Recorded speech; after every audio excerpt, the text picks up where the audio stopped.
Mari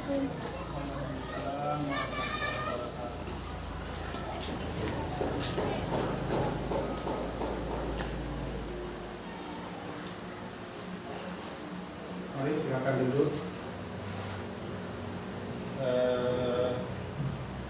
Bagaimana keadaannya, sehat? Alhamdulillah. Baiklah, sebelum kita memulai acara ini, saya akan membukanya dulu. Syukur alhamdulillah, kita panjatkan kehadirat Allah Subhanahu wa taala yang mana telah memberikan rahmat dan karunia-Nya kepada kita semua, sehingga kita masih sempat datang di tempat ini guna untuk melaksanakan suatu tujuan atau suatu acara kita, yaitu tentang lanjutan konseling yang telah kita laksanakan. Jadi olehnya itu, sebelum kita memulai ini, marilah kita bersama-sama untuk berdoa.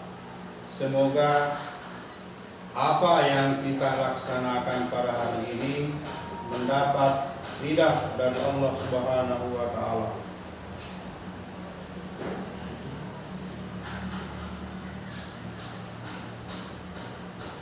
Salam dan taslim tak lupa kita aturkan kepada junjungan Nabiullah Muhammad SAW, Nabi yang telah diutus ke muka bumi ini menjadi rahmatan lil alamin.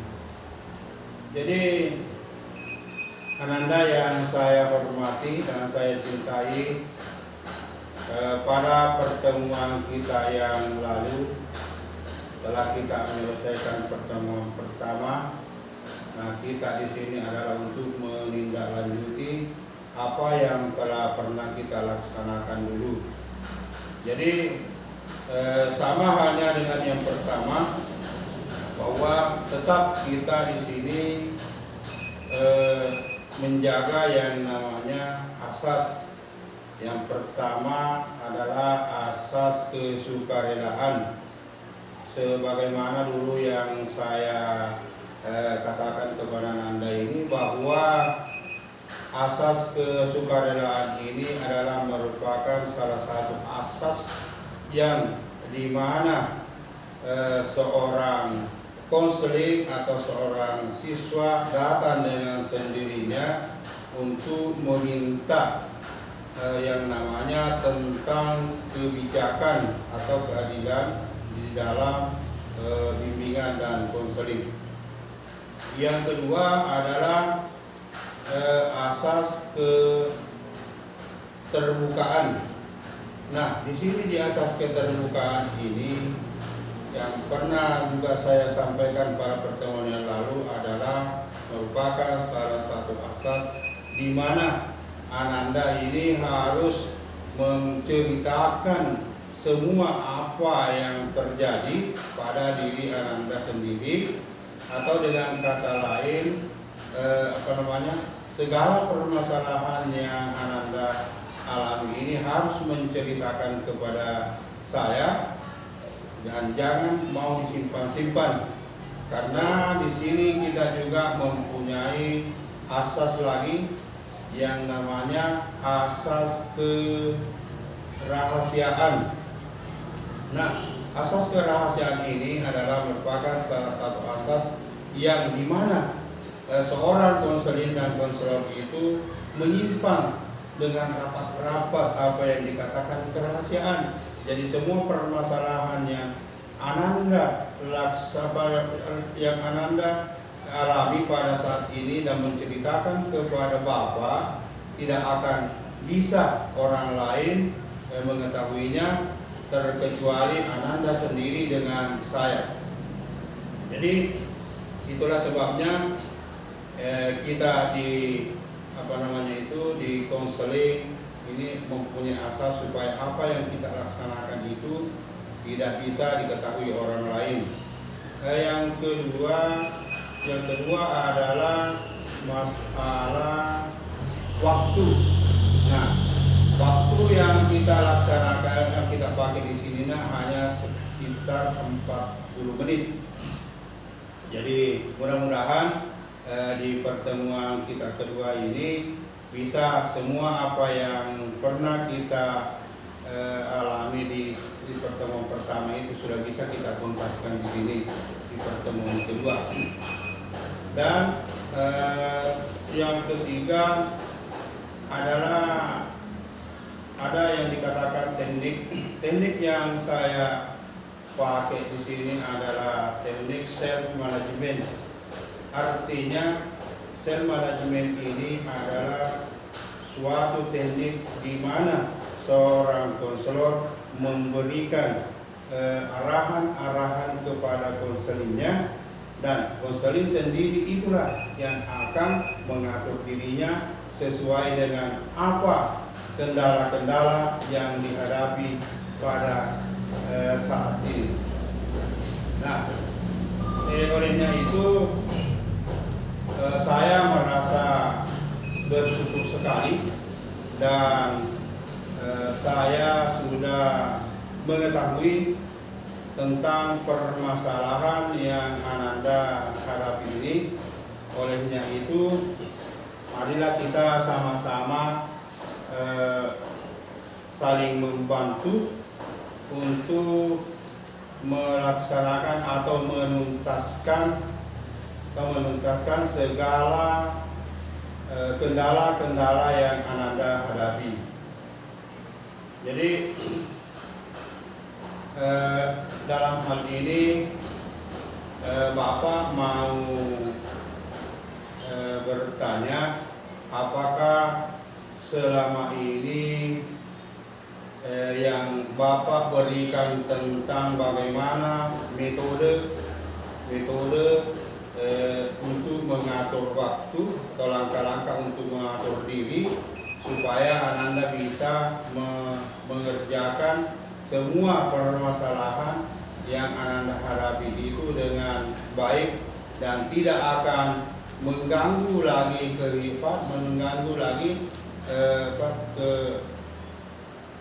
mengganggu lagi kehidupan Ananda sendiri. Jadi di sini Bapak mau tanya, kira-kira apakah sudah dilaksanakan program yang Bapak berikan itu kepada Ananda ini? Alhamdulillah.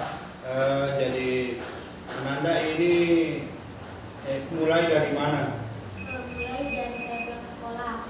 Setelah saya salat zuhur, saya membantu orang tua untuk menyiapkan bahan-bahan untuk membuat kue seperti daun pisang, daun pandan, dan lain-lain yang tidak bisa saya sebutkan satu persatu. Yeah. Dan juga saya juga membantu orang tua saya untuk mencari kayu bakar untuk dipakai memasak kue untuk nanti malam. Oh, itu berarti di rumah Ananda ini belum ada yang dikatakan gas LPG. Oh ya, belum. Jadi kita membantu orang tua mengambil kayu bakar dulu, baru untuk persiapan untuk memasak kue sebentar malam. Oh, ya. Terus bagaimana lagi? Setelah waktu asar setelah masuk waktu asar, saya sholat asar terlebih dahulu, kemudian membantu orang tua saya untuk membuatkan pola-pola kue yang akan saya buat nanti malam. Oh ya, begini nih, Papa potong dulu sebentar. Oh, kalau itu bahan yang sudah diambil, dibikinkan lagi dulu pola ya. Oh ya, dibikinkan pola supaya memudahkan nantinya itu untuk membuat kue. Oh begitu ya. Silakan, bagaimana lagi? Setelah sudah masuk waktu maghrib, saya sholat maghrib terlebih dahulu. Kemudian makan, cuci piring, dan sebagainya yang sudah disebutkan satu persatu. Iya. Kemudian saya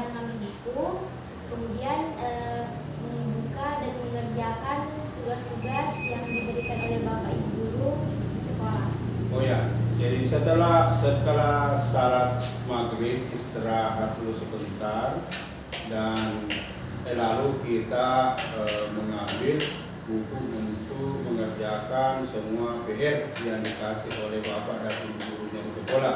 Ya, sampai di mana kira-kira itu? Waktu pekerjaannya sampai waktu apa? Sampai jam 1 sampai jam 2 malam. Waktu Isya. Waktu Isya. Oh, sampai waktu Isya. Ya. Oh, jadi mengerjakan tugas itu mengerjakan PR itu sampai salat Isya selesai semua. Nah, setelah selesai apalagi yang Anda perbuat? Sudah masuk waktu Isya, saya sholat Isya terlebih dahulu. Ya. Kemudian lanjutkan membantu orang tua saya membuat kue sampai tengah malam. Oh, ya. Oh, berarti memang Ananda ini begadang sampai larut malam ya? Oh, jadi sampai jam 1, jam 2 baru. Jadi setelah itu Ananda istirahat dulu lagi. Nah, terus bagaimana lagi kelanjutannya? Setelah saya bangun subuh jam 4, saya sholat subuh terlebih dahulu, kemudian bersiap-siap memakai seragam sekolah. Oh, iya. Dan membantu orang tua saya untuk membawakan kue ke pasar. Oh, jadi kalau sudah bangun jam 4 subuh, kita memang langsung bersiap-siap, istilahnya bersiap-siap, salat subuh dulu baru langsung pakaian seragam lagi ya, pakaian seragam untuk membantu mengantar itu kuenya ke pasar. Ya begitu. Nah, terus kalau setelah dari pasar bagaimana? Sebelum saya ke pasar, saya membangunkan adik-adik saya terlebih dahulu untuk bersiap-siap ke sekolah. Setelah saya pulang dari pasar, saya dan adik-adik saya sudah siap untuk ke sekolah, tinggal saya mengarahkan adik-adik saya untuk ke sekolah. Jadi saya tidak akan terlambat lagi. Oh, jadi begitu. Artinya kita sudah membuat ini program ya, suatu program dan bagaimana caranya supaya waktu itu tidak terbuang percuma. Oh ya. Jadi kita pertama di sini membuat jadwal. Pertama adalah waktu pulang sekolah. Ya, betul. Jadi setelah pulang sekolah membantu orang tua. Setelah itu masuk waktu salat. Ini kan adalah merupakan salah satu kedisiplinan ya. Ya, jadi ini kedisiplinan waktu ceritanya. Jadi masuk waktu salat, kita salat dulu. Terus setelah itu membantu lagi orang tua. Jadi sampai di waktu asar masuk lagi waktunya, salat lagi, terus lanjut lagi untuk membuat itu tadi pola-polanya ya. Ya, pola-polanya. Jadi setelah itu masuk maghrib, setelah sembahyang maghrib dan istirahat sebentar, maka kita sudah melaksanakan mengambil buku-bukunya itu untuk mengerjakan PR. Oke. Dan yang selanjutnya setelah itu kita membantu lagi orang tua untuk memasak kuenya sampai larut malam ya. Setelah itu kita bangun pagi lagi. Jadi kita bangun pagi, jadi setelah itu baru kita sudah mempersiapkan diri untuk membantu lagi orang tua membawa dagangannya ke pasar dan sekaligus di sini memang sudah membangunkan adik-adiknya supaya adik-adiknya itu lagi tidak ini lagi tidak berantakan di belakang. Jadi sisa hanya mengarahkannya, mengarahkan. Setelah jadi kita pulang sekolah, pulang dari pasar, langsung mengarahkan adik saja baru ke sekolah karena sekolahnya dekat tidak dari rumah. Oh jauh, iya. Jadi harus memang diarahkan ya adik. Jadi adik ini ke sekolah jalan kaki atau ada kendaraan? Oh jalan kaki. Jadi memang harus mempersiapkan waktu yang agak-agak cepat. Karena ini kasihan ya, nah adiknya juga jalan kaki. Kalau anak sendiri ke sekolah bagaimana? Oh jalan kaki. Kira-kira jarak tempuh ini jauh, kira-kira jaraknya ini sekolah dari rumah anak ini berapa ya? Ada berapa kilo ya? Ada 5 kilo. Oh, iya. Weh, Anda ini jalan kaki dari rumah ke sini sekitar 5 kiloan. Memang tidak ada kendaraannya ya? Oh, tidak ada.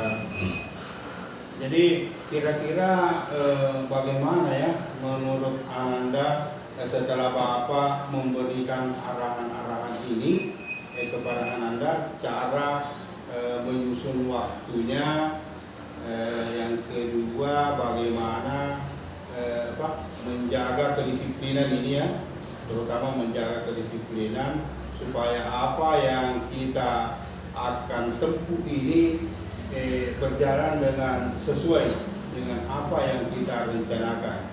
Karena apabila seseorang itu tidak disiplin, baik disiplin waktu, disiplin diri, maupun disiplin dalam hal apapun, itu kalau orang tidak disiplin berarti orang itu tidak mungkin bisa berhasil.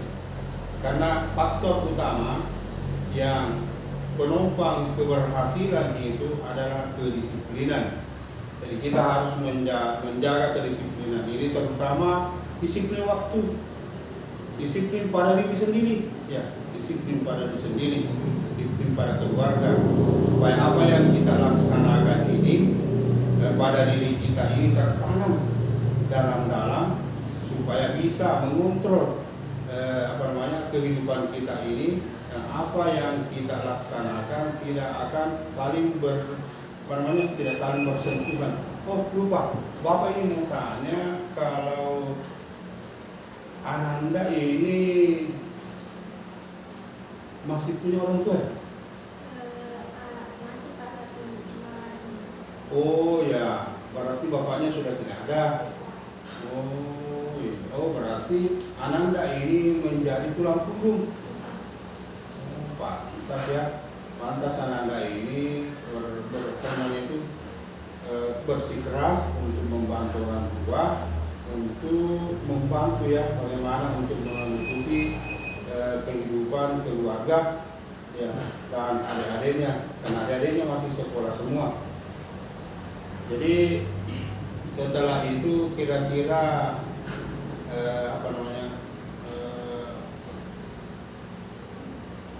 metode ini yang Bapak kasih ini bagaimana menurut Ananda? Menurut saya sangat terbantu dengan adanya Bapak mengarahkan saya dengan menggunakan metode-metode ini. Semua kegiatan-kegiatan saya sudah tidak bertabrakan lagi seperti yang dulu. Seperti yang dulunya saya terlambat ke sekolah, tidak mengerjakan tugas, tidak bisa mengatur kedisiplinan pada diri saya. Tapi semenjak dengan bantuan Bapak, saya sudah tidak seperti yang dulu lagi.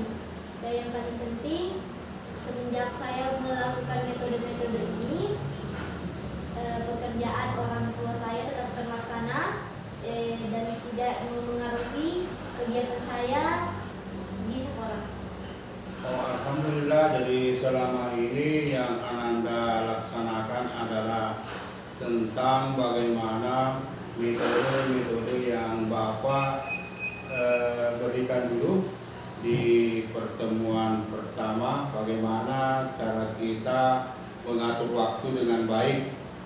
Ya, bagaimana kita mengatur kedisiplinan kita dengan baik. Jadi alhamdulillah Bapak ini merasa sangat bersyukur sekali atas segala yang Ananda laksanakan ini. Semoga Ananda ini akan melaksanakan terus menerus, karena yang namanya kedisiplinan itu ya, dengan mengatur waktu begini harus diulang-ulangi. Nah, kalau hanya cuma 1 hari, 2 hari, saya rasa apa yang kita laksanakan itu tidak membuahkan hasil dengan baik. Nah, yang kita inginkan di sini adalah terus menerus. Kenapa? Karena Ananda di sini menjadi tulang punggung keluarga. Jadi Bapak ini tidak mau melihat Ananda ini korban ya, korban. Maksudnya korban di sini suatu saat Ananda tidak akan melanjutkan pendidikan karena hanya bergelut di bidang membantu orang tua. Karena ke sekolah sudah terlambat, melanggar tata tertib, tidak mengerjakan lagi tugas. Tapi setelah Bapak ini memberikan arahan, memberikan metode-metode bagaimana caranya sehingga apa yang Ananda laksanakan di rumah itu berjalan dengan baik dan tidak mengganggu juga mengganggu sekolah Ananda. Kenapa? Karena tidak ada yang bisa kita pisahkan di sini sebenarnya. Karena sangat penting semua. Mana penting untuk membantu orang tua, lebih penting lagi untuk sekolah. Karena sekarang orang itu memang sudah dianjurkan oleh pemerintah untuk bersekolah semua. Tidak ada lagi alasan untuk mengatakan bahwa tidak bisa sekolah karena saya membantu orang tua di rumah. Tidak. Justru di sinilah kita mencari solusinya. Ya, selalu mencari solusi. Bagaimana supaya apa yang kita laksanakan itu bisa berjalan dengan lancar. Jadi olehnya itu, marilah kita sama-sama selalu memupuk apa yang telah kita dapatkan ini. Nah, Bapak ini sebagai konselor membantu Ananda ini untuk memecahkan segala permasalahan yang Ananda hadapi. Jadi bukan hari ini saja, tapi mulai dari sekarang kita selalu berusaha bagaimana caranya supaya tetap kita menjalankan apa yang telah kita buat ini sebagai program kerja Ananda sendiri. Karena Bapak ini hanya mengarahkan ya, Bapak ini hanya mengarahkan. Nah, yang laksanakan itu Ananda sendiri. Karena begitu memang saya punya di sini kan punya teknik ya, jadi saya pada self management. Nah, jadi Bapak ini hanya sebagai pengarah, anak sendiri yang bisa menentukan bagaimana supaya bisa anak ini menjalankan kehidupan ini dengan baik. Marilah kita melihat dulu di sini ya, ada di sini video tentang kedisiplinan. Saya perlihatkan dulu ya.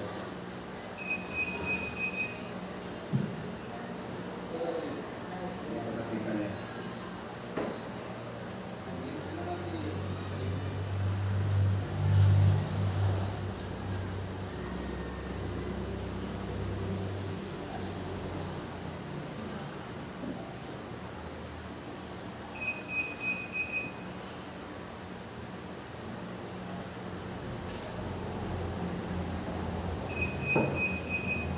Kita tunggu dulu sampai ini. Jadi selama ini Ananda ini tidak pernah memang mendapat petunjuk oleh orang-orang lain, maksudnya itu dalam hal ini tentang bagaimana cara mengatur diri, bagaimana cara mengatur kedisiplinan, bagaimana cara untuk menjadi manusia yang berguna bagi nusa dan bangsa. Oh, belum pernah. Jadi itulah sebabnya barangkali anak-anak ini datang ya, sengaja datang di sini untuk mencari tentang informasi masalah kedisiplinan. Jadi saya ini merasa bersyukur sekali sebenarnya karena tidak semua orang ya, tidak semua orang itu mau datang mencari yang namanya kedisiplinan, karena banyakkan itu hanya sekedar mengikuti saja apa yang ada di dalam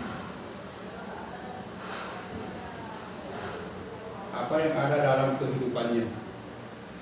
Nah, sebenarnya inilah suatu contoh yang paling bagus tentang bagaimana cara Ananda ini datang di sini untuk mencari keadilan, mencari tentang kedisiplinan.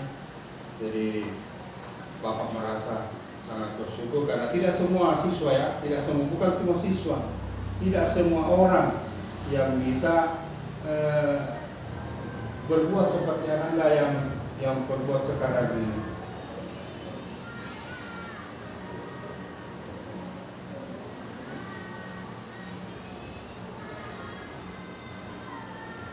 Tapi adiknya ini kalau di apa namanya itu di rumah ikut juga membantu. Oh ya, jadi biasa adiknya ikut juga membantu untuk mengambil kayu bakar biasa juga iya. Adiknya kan sudah agak besar semua Pak.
Sudah menentukan waktu, maka kamu harus konsisten untuk melakukan aktivitas sesuai jam yang sudah kamu tentukan.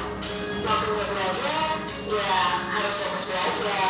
Waktunya beribadah, kamu harus menunaikan kewajiban. Waktunya membantu orang tua, maka lakukan apapun yang bisa meringankan ayah dan bunda. Nah, saat semua aktivitas penting sudah selesai dikerjakan, baru kamu boleh meluangkan waktu untuk bermain atau istirahat. Jika tidak dikerjakan sesuai waktu, maka hidupmu akan berantakan dan kacau balau. Ingat, disiplin adalah kunci sukses dalam kehidupan. Selanjutnya, tips nomor 2. Buatlah to-do-list harian. Tiap hari, kamu pasti mengalami kesibukan kan? Nah, dibalik kesibukan dan jadwal yang super padat itu, tentunya kamu butuh semacam gerakan supaya jadwalmu gak berantakan. Ya, kamu butuh yang namanya to-do-list. To-do-list adalah daftar tugas-tugas yang harus dikerjakan pada suatu rangka waktu. Biasanya dibuat harian, bulanan, atau bahkan mingguan. To-do-list adalah bagian dari sebuah perencanaan supaya jadwalmu gak tabrakan satu sama lain. Nah, ini cara buat to-do-list. Yang pertama, gunakan buku catatan atau bulet supaya kamu bisa evaluasi kegiatan kamu setiap harinya. 2. Tulis semua tugas atau kegiatan yang akan kamu lakukan pada hari itu. Ketiga, gunakan stabilo planning. Fungsinya untuk membedakan mana yang prioritas dan mana yang bukan. Terakhir, buat checklist setiap kali kamu sudah mengerjakan sesuatu. Ini adalah contoh-contoh dari to-do-list. Kamu bisa membuatnya seperti ini atau kreasikan sendiri sesuai dengan keinginanmu. Tips yang terakhir adalah kerja tuntas. Selesaikan semua agendamu dengan hasil yang baik dan kerjakan hingga tuntas. Lakukanlah sampai kamu terbiasa. Dengan begitu, kesannya akan kembali. Oke, sekian dulu ya obrolan hari ini. Wassalamualaikum.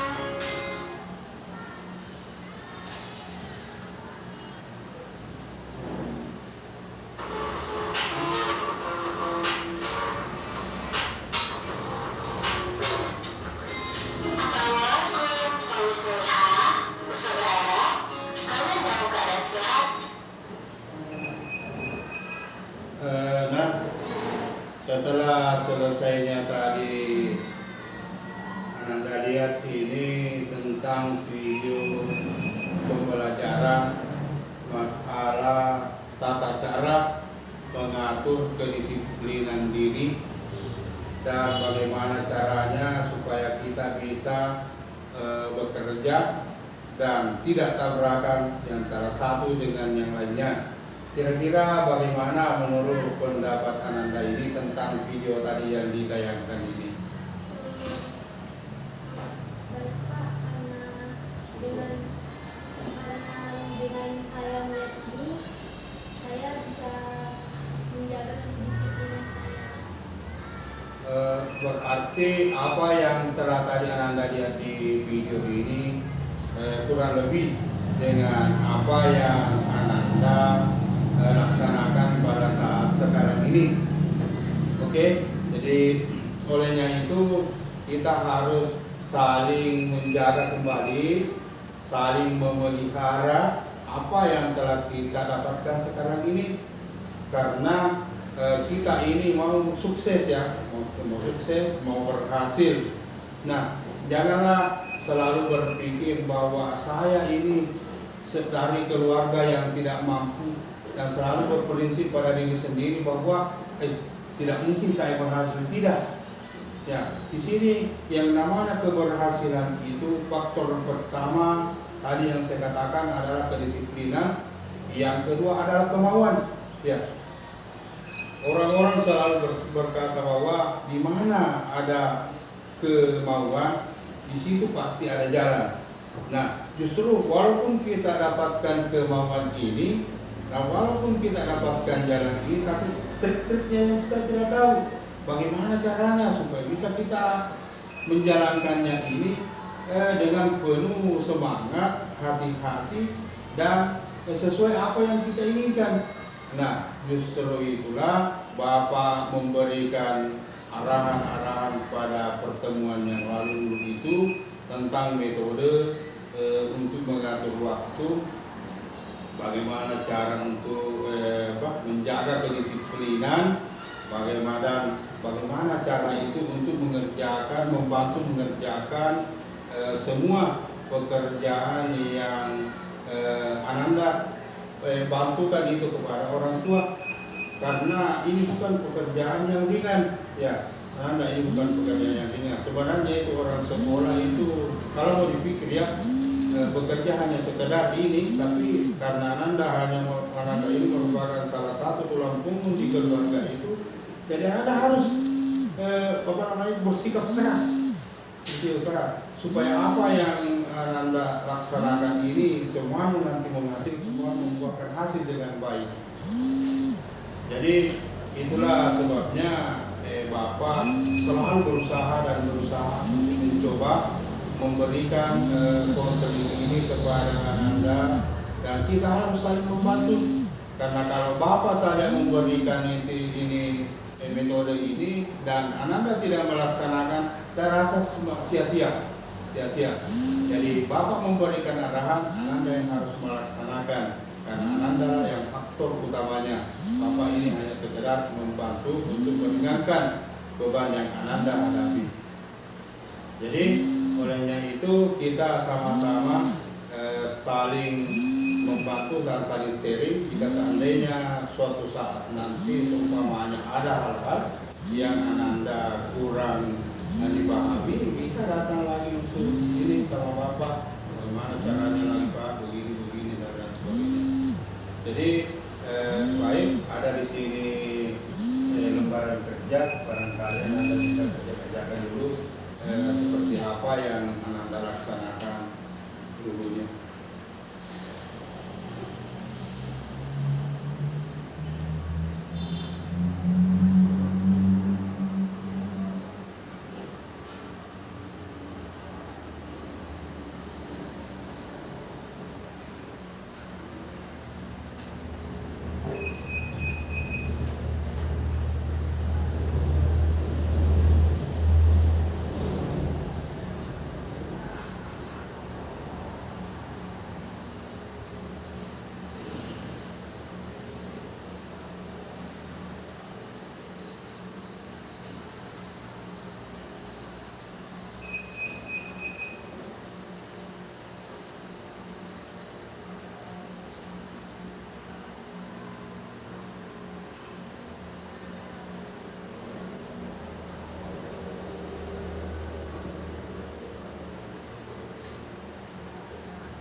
kasih banyak nak atas segala partisipasinya dan kerjasama Kak untuk ini, karena kalau Bapak hanya ini mengarahkan tanpa kerjasama, saya rasa semuanya tidak akan bisa selesai.